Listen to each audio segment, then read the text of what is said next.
Bismillahirrahmanirrahim. Myself Zainali. This is the second lecture of the series named electrostatic. आज का हमारा topic है Coulomb's law. अब हम जानते हैं कि डिफरेंट चार्जेस एक दूसरे को अट्रैक्ट करते हैं, जबकि सेम चार्जेस एक दूसरे को रिपेल करते हैं. अब यहाँ सवाल ये था कि डिफरेंट चार्जेस कितनी फोर्स एक दूसरे को अट्रैक्ट करेंगे और सेम चार्जेस कितनी फोर्स एक दूसरे को रिपेल करेंगे. इसका जवाब एक फ्रांस के रहने वाले साइंटिस्ट चार्ल्स कोलम ने दिया था, जो कि फ्रांस की मिलिट्री में इंजीनियर भी था, और उसने वो जवाब कोलम्स लॉ की शक्ल में दिया था. अब कोलम्स लॉ क्या होता है, इससे पहले आप थोड़ा सा रिवाइज करें. लॉ ऑफ ग्रेविटेशन जो न्यूटन जी ने दिया था. अगर आपको याद हो, न्यूटन जी वही हैं जिनके सर पे सेब गिरा था. इनके क्लास है लॉ ऑफ ग्रेविटेशन. इन्होंने बोला था कि दो मैसेज के दरमियान जो ग्रेविटी की फोर्स होती है वो डायरेक्टली प्रोपोर्शनल होती है दोनों मैसेज के प्रोडक्ट के, और इन्वर्सली प्रोपोर्शनल होती है उन दोनों मैसेज के दरमियान फासले के स्क्वायर के. इसको जब वो कंपेयर करोगे तो इक्वेशन बनेगी हमारे पास F directly proportional to m1 m2 and inversely proportional to r square. अब प्रोपोर्शनैलिटी से हमने जब इज इक्वल टू में आना तो हम किसी ना किसी कांस्टेंट से मल्टीप्लाई करते हैं. इस केस में न्यूटन जी ने जो हमें कांस्टेंट दिया था वो था ग्रेविटेशनल कांस्टेंट, और इसकी वैल्यू थी 6.67 एक्सपोनेंट -11 न्यूटन मीटर स्क्वायर पर केजी स्क्वायर. अब चार्ल्स कोलम ने भी तकरीबन इसी कॉन्सेप्ट को यूज़ किया था. फ़र्क थोड़ा सा ये आया था स्टेटमेंट्स में कि यहाँ पे मैसेज थे और कोलम्स लॉ में चार्जेस आ गए.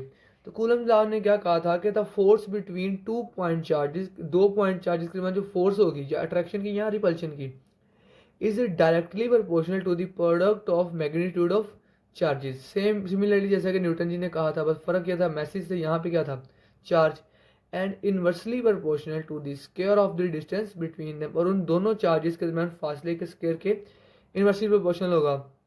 कोलम्स लॉ के स्टेटमेंट के मुताबिक इलेक्ट्रोस्टैटिक फोर्स डायरेक्टली प्रोपोर्शनल होगी दोनों चार्जेस के प्रोडक्ट के मैग्नीट्यूड के, और इन्वर्सली प्रोपोर्शनल होगी इनके दरमियान फासले के स्क्वायर के, मतलब चार्जेस के दरमियान फासले के स्क्वायर के.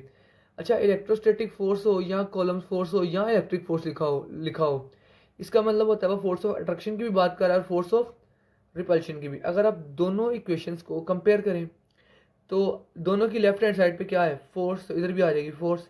ये फोर्स डायरेक्टली प्रोपोर्शनल है किसके, प्रोडक्ट ऑफ चार्जेस के, और इन्वर्सली प्रोपोर्शनल है इन दोनों चार्जेस के मान फासले के स्क्वायर के. अब हमने प्रोपोर्शनैलिटी से अगर इज इक्वल टू में जाना हो तो हम जानते हैं हमें हमेशा किसी न किसी कांस्टेंट से मल्टीप्लाई करना पड़ता है. इस केस में कांस्टेंट है के को नाम दिया जाता है इलेक्ट्रोस्टैटिक कांस्टेंट. आमतौर पर अगर आप बात करो तो कांस्टेंट दो तरह के होते हैं, एक यूनिवर्सल कांस्टेंट और दूसरा कंडीशनल कांस्टेंट. फ़र्क क्या होता है, यूनिवर्सल कांस्टेंट एक ऐसे कांस्टेंट को बोलते हैं जो किसी भी कंडीशन में किसी भी हालत में अपनी वैल्यू को चेंज ना करे. जैसे कि कैपिटल जी है न्यूटन जी के लॉ में, इन्होंने क्या बोला था कि जी की वैल्यू होती है 6.67 न्यूटन मीटर स्क्वायर पर केजी स्क्वायर. आप कहीं भी चले जाएं दुनिया के कोने में, कोई भी कंडीशन लगा दें, जी की वैल्यू कभी भी चेंज नहीं होती कैपिटल जी की, क्योंकि ये एक यूनिवर्सल कांस्टेंट है. और कंडीशनल कांस्टेंट ऐसे कांस्टेंट को बोलते हैं जो कंडीशन को चेंज करने से अपनी वैल्यू चेंज कर दे.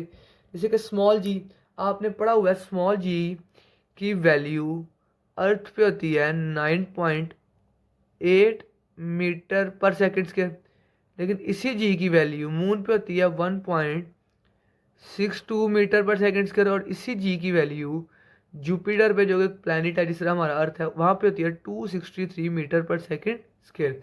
लेकिन अब जी को कांस्टेंट पढ़ते हो तो ये कांस्टेंट है लेकिन कंडीशनल है. कंडीशन चेंज करने से इसकी वैल्यू चेंज हो जाती है. इसी तरह जो हमारे पास कॉलम्स लॉ में इलेक्ट्रोस्टैटिक कांस्टेंट है, ये भी एक कंडीशनल कांस्टेंट है, मतलब ये कंडीशन पे डिपेंड करेगा. तो ये किन किन चीज़ों पे डिपेंड करता है, it depend on the, number 1 depend करता है मीडियम बिटवीन टू चार्जेस. आपके पास जो दो चार्जेस हैं, मतलब अगर आपके पास एक चार्ज है Q1 और दूसरा चार्ज है आपके पास Q2, तो यहाँ पे सेंटर में इनके बीच कोई ना कोई मीडियम तो होगा, कोई ना कोई चीज़ तो होगी. नंबर 1 के की वैल्यू डिपेंड इसी पे करते हैं कि दो चार्जेस के दरमियान मीडियम कौन सा है. और दूसरा, अगर आप यहाँ इस फार्मूला से के की वैल्यू को सेपरेट करना चाहिए, आर स्क्वायर डिवाइड हो रहा है, यहाँ जाके मल्टीप्लाई हो जाएगा, Q1 और Q2 यहाँ मल्टीप्लाई हो रहा है, यहाँ जाके डिवाइड हो जाएंगे. तो के की क्या वैल्यू आ गई, K is equal to F R square Q1 और Q2.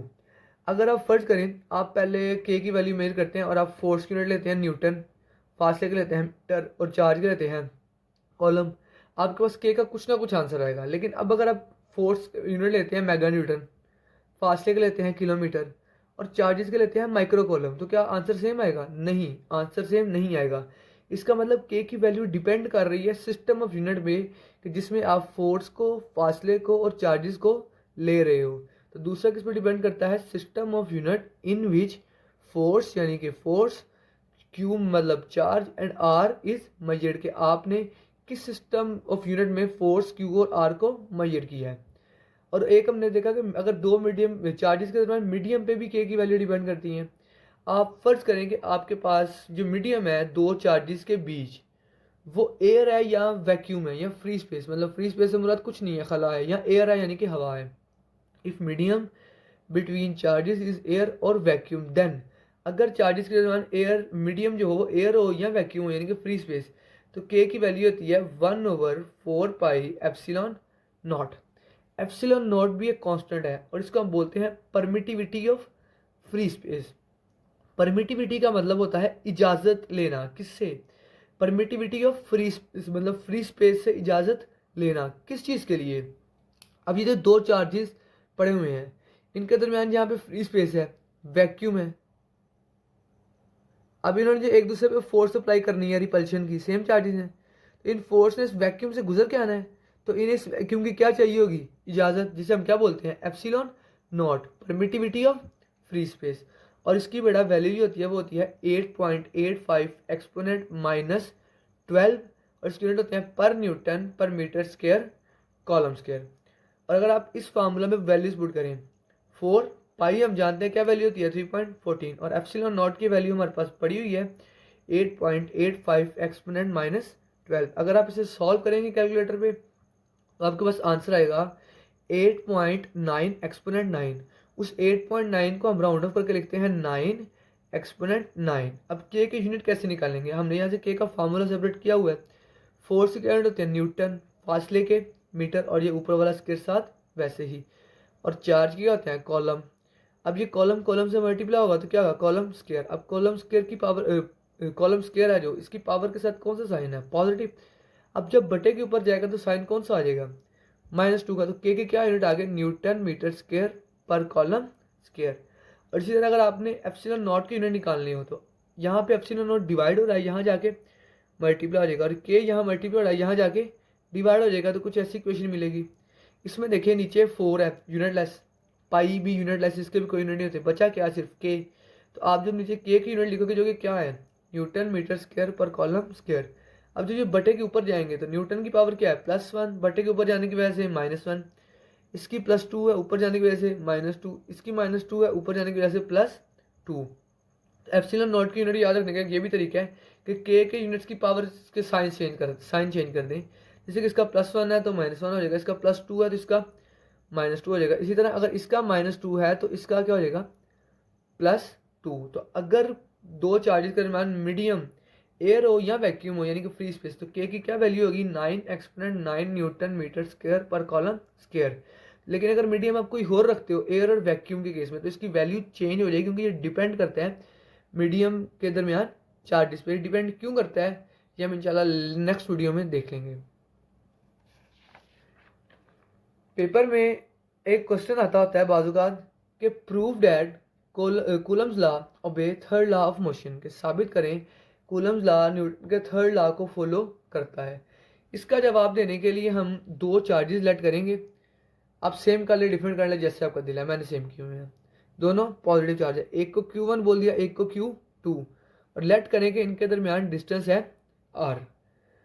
अब फोर्स एक वेक्टर क्वांटिटी है। अगर मैं इसके ऊपर लगने वाली फोर्स लिखूं तो मैं कुछ इस तरह लिखूंगा F12। अब ये किस तरह लिखते हैं? आपने वो वैल्यू पहले लिखनी है जिसके ऊपर फोर्स लग रही होगी। जैसे Q1 के ऊपर फोर्स लग रही है तो अब 1 पहले लिखोगे, लगा कौन रहा है? Q2, तो 2 बाद में। इसी तरह अगर Q2 पे आप फोर्स देखो तो Q2 पे फोर्स लग रही है तो 2 पहले आएगा, लगा कौन रहा है? 1, तो 1 बाद में आएगा। इस तरह कूलम्स लॉ के मुताबिक अगर इसका फोर्स का फॉर्मूला लिखना चाहो तो क्या आएगा? के Q1 Q2 over are square. अब इसके ऊपर हमने एरो डाला है, एरो से मुराद ये वेक्टर है तो इसकी डायरेक्शन भी होगी। डायरेक्शन को रिप्रेजेंट करने के लिए अगर आपको याद हो, आपने फर्स्ट ईयर में एक वेक्टर पढ़ा था, यूनिट वेक्टर, जिसको आप यूज करते थे डायरेक्शन को रिप्रेजेंट करने के लिए। तो ये आर और ऊपर कैप से मुराद का यूनिट वेक्टर है, ये इसकी डायरेक्शन बताएगा, जो कि फोर्स के मुताबिक ही होगी 1 और 2। इसी तरह अगर F21 के लिए फॉर्मूला लिखो तो इसका भी साथ एक यूनिट वेक्टर आएगा, क्योंकि ये वेक्टर है तो डायरेक्शन होगी 2 1। अब आप इस फार्मूला को क्या इस तरह लिख सकते हैं, यानी कि देखिए आपने क्या किया, इसकी डायरेक्शन क्या है 1 से 2, मैंने इस फार्मूले को यूज किया और इसकी डायरेक्शन कर दी 2 1। पहले 1 2 थी, अब कर दी 2 1। मैंने डायरेक्शन क्या कर दी ऑपोजिट। अब डायरेक्शन ऑपोजिट होने की वजह से यहाँ पे कौन सा साइन आ जाएगा, माइनस का। और अब आप इस फॉर एग्जाम्पल थोड़ी देर के लिए लेट करेंगे, ये माइनस का साइन यहाँ पे नहीं है। अगर माइनस का साइन यहाँ पे नहीं है तो ये सारी चीज़ किसके बराबर है, F21 के। तो देखो ये इक्वेशन अभी क्या बता रही है, देखो जिसके साथ कोई नहीं होता उसके साथ कौन होता है, अल्लाह। और अल्लाह कितने हैं, एक। इसके साथ भी एक है और इसके साथ भी क्या है, एक। तो इन दोनों की मैग्नीट्यूड क्या है, सेम। और ये माइनस साइन क्या रिप्रेजेंट कर रहा है कि इसकी डायरेक्शन इससे क्या है, ऑपोजिट। और न्यूटन का थर्ड लॉ क्या था कि action and reaction are equal in magnitude but opposite in direction. मतलब एक्शन और रिएक्शन की मैग्नीट्यूड सेम होती है लेकिन डायरेक्शन क्या होती है, ऑपोजिट। तो ये क्वेश्चन हमें यही बता रही है, इसका क्या मतलब है कि कूलम्स लॉ ओबे करता है third law of motion, third law of motion को।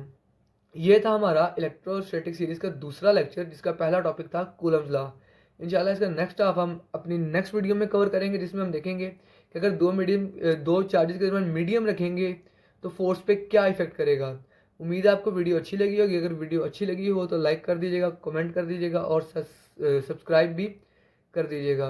अपनी दुआ में याद रखिएगा और इंशाल्लाह नेक्स्ट वीडियो में आपसे मुलाकात होगी। फी ईमानिल्लाह।